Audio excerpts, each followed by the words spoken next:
आप है बिहार संवाददाता के साथ और मैं हूं मनोज चतुर्वेदी। मनीष कश्यप यूट्यूबर, एक अच्छे पत्रकार कह लीजिए बिहार के, लेकिन समय कहीं बदला, कुछ गलतियां की उन्होंने और सरकार से दुश्मनी मोल ली और इसी मार्च के महीने में उन्हें जेल भेज दिया गया। तमाम धाराएं लगाई गई, लेकिन विश्वास था कि सब धाराओं से निकलेंगे।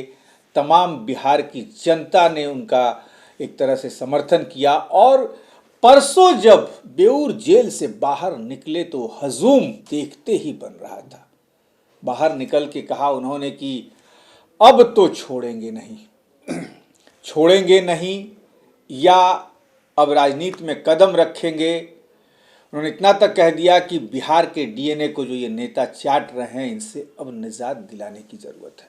लेकिन हम जरा उनके ग्रह गोचर को देख लें कि क्यों जेल गए, निकले हैं, राजनीति में जाएंगे या पत्रकारिता भी छोड़ देंगे, क्या कुछ होगा, उनके ग्रह गोचर क्या कहते हैं। हमारे साथ हमेशा की तरह हमारे ज्योतिषाचार्य श्री मिथिलेश हमारे साथ हैं और वही बताएंगे कि आखिर क्यों ये 9-10 महीने इतने भारी पड़ गए मनीष कश्यप पर। मिथिलेश जी, पहले तो आपका स्वागत है।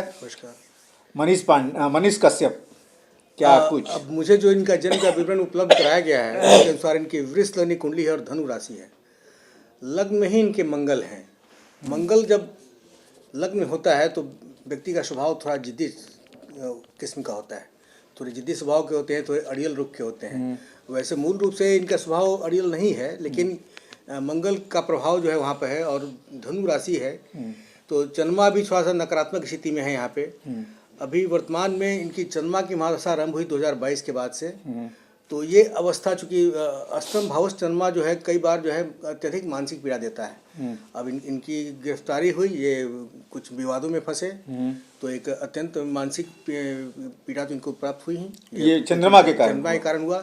लेकिन जहाँ तक जेल का मामला है, जैसा आपने बताया, तो पीछे चूंकि गोचर में राहु जो है मंगल के राशि में ही थे और इनके कुंडली के हिसाब से वो द्वादश स्थान में थे।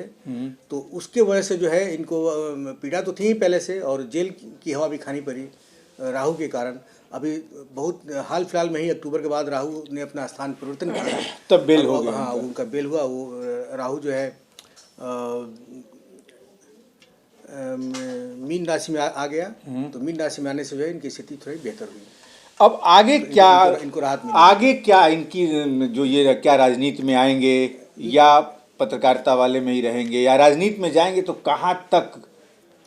नहीं, राजनीति में आने के संकेत तो बड़े स्पष्ट हैं, उसमें कहीं कोई दो मत नहीं। 10वें भाव में सूर्य की स्थिति है शनि की राशि में और सूर्य की दृष्टि भी चतुर्थ भाव पे है जो उनकी अपनी ही राशि है। तो एक संभावना है कि हो सकता है चुनाव भी लड़ें।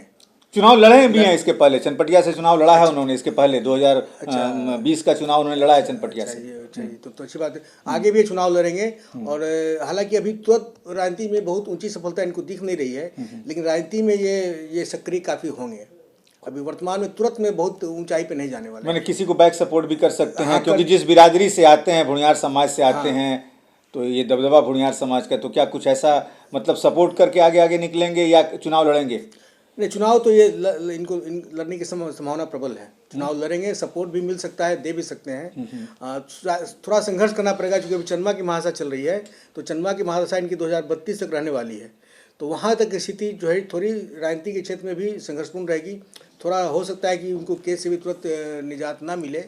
हाँ, समस्या कुछ बनी रहेगी, लेकिन मूल रूप से राजनीति में सक्रिय होने जा रहे हैं। 2032 तक चंद्रमा जो है मनीष कश्यप के साथ रहेंगे। उस समय तक तो चुनाव में ज़्यादा सफलता नहीं मिलेगी, लेकिन चंद्रमा का लग्न में रहने के कारण ही बहुत जिद्दी आपने देखा ही होगा मनीष कश्यप को, बात बात पे गुस्सा जाना, मंगल के कारण और अधिकारियों से लड़ाई लड़ लेना। लेकिन राहु के कारण उनको जेल हुआ। अभी राहु जो है अक्टूबर में स्थान परिवर्तन उन्होंने किया तो उन्हें बेल मिला। आगे आने वाली परिस्थितियों में भी उन्हें कठिनाई का सामना करना पड़ेगा, लेकिन राजनीति में जाएंगे। पर 2032 तक अभी कोई बहुत ज़्यादा सफलता मिलती नहीं दिख रही है मनीष कश्यप को, जैसा कि उनके जन्म कुंडली के हिसाब से उनके ग्रह गोचर बता रहे हैं। यदि आपको भी है कोई समस्या, आप हमारे ज्योतिषाचार्य श्री मिथिलेश को कॉल कर सकते हैं। उनका नंबर स्क्रीन पर चल रहा है और अपनी समस्याओं का समाधान पा सकते हैं। आज के लिए बस इतना ही, हमें दीजिए इजाजत। नमस्कार। नमस्कार।